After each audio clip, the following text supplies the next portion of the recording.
હું બનાવ્યું મમ્મી આવું ચીઝી મગની દાળ અને મખાનાના પુડલા. એવું હોય એમ? હા મસ્ત બનાયા. ઉપર શાકે નાખ્યું અને ઓહો ખાલી બધું તૈયાર જ છે. કેવી રીતે બનાયા? એડ શીખવાડ્યું તને એનું જો મગની મોગર દાળ અને 2 વાટકી અને 2 કલાક પહેલા પલાળી હતી. થોડું ગરમ પાણી કરી 2-3 વાર ધોઈને પલાળીને મૂકી દીધી ઢોકળી. તે થઈ જઈએ જો 2 ટુકડા થઈ જાય ફટલે 2 કલાક. હા 2 કલાક. હવે આ પોણી કાઢી અને ખાલી પીસી દેવાનું મસ્ત એક રસ. આમ નથી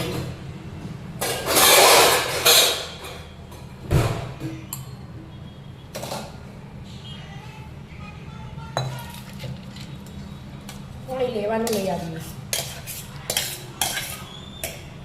એટલું એકદમ હેલ્ધી કેલ્શિયમના પ્રોટીનથી ભરપૂર.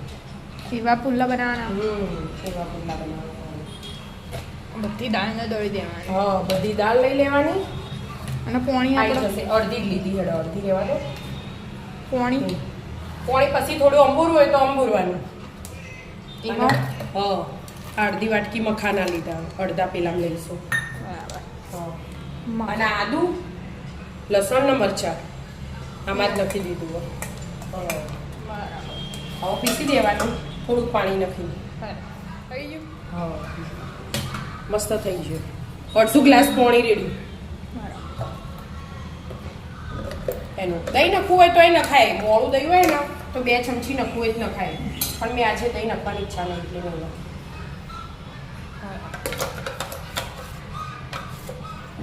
હવે આવું મીઠું હજી થોડુંક જાડું લાગે ને હજી જાડું હજુ એટલે થોડુંક પાણી આમાં લઈ લેવાનું એટલે આવી જાય.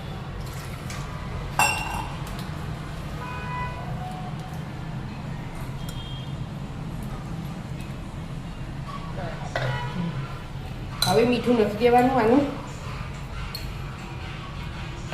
અને જીરા પાવડર. બસ બીજું કંઈ નહીં નાખવાનું.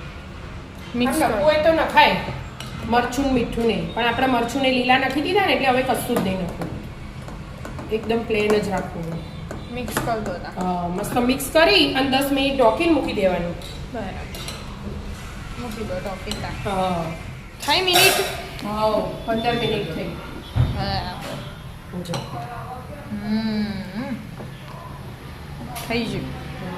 તવી ગરમ કરવા મૂકીએ મેં બધું સમારીને તૈયાર રાખ્યું. હા ટામેટું ડુંગળી અને આ કેપ્સિકમ લાલ પીળા ને લીલા ત્રણે જે હતા ઘરમાં એટલે લઈ લીધા ને લીલા ધાણા. અને હવે એટલા મસાલો બનાવી દઉં. અને આ ચીઝ. હા ચીઝ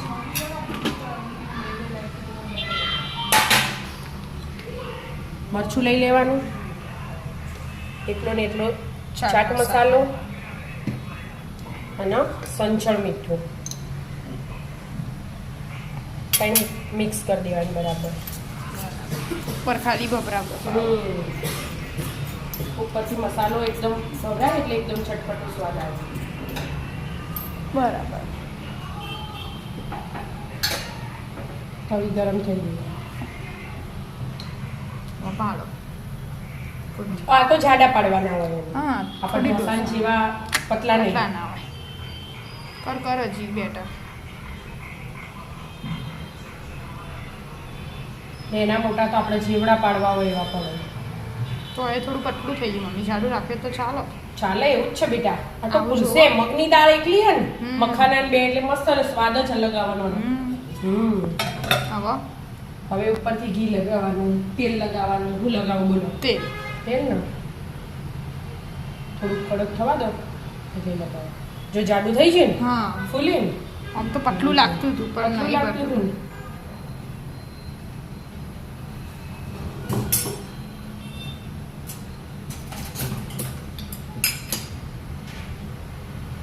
સ્પ્રેડ કરો તે. હા ખરું. પછી આવા થઈ ગયું મસ્ત. હવે થોડીક ડુંગળી જે આપણે નખવું એને ખાય બધું જ અલગ અલગ. થોડુંક ટામેટું ગાજર કોબીજ બધું જ નખાય. પણ એટલું બધું નહીં લીધું આપણે આપણી રીતે કેપ્સિકમ લીલા પીળા લીલા લાલ પીળા ને લીલા અને ઉપરથી આ મસાલો બનાવે ને એ રીતે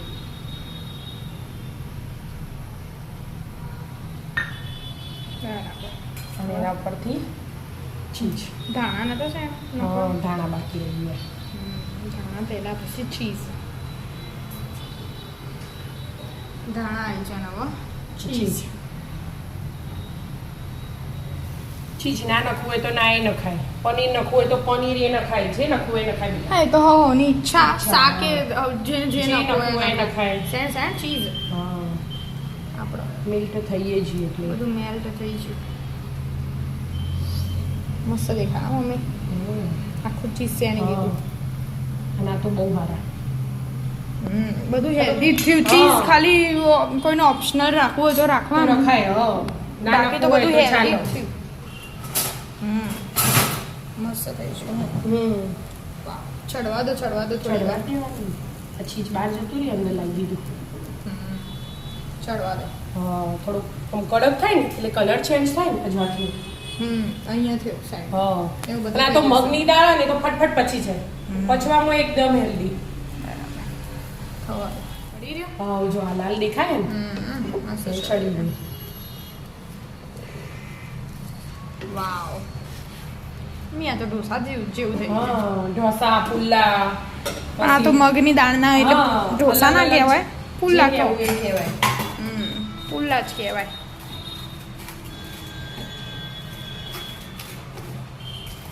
એકદમ હેલ્ધી એન્ડ ટેસ્ટી કેલ્શિયમ પ્રોટીનથી ભરપૂર મસ્ત મજાના મગની દાળના પુલ્લા તૈયાર રાધે રાધે રાધે રાધે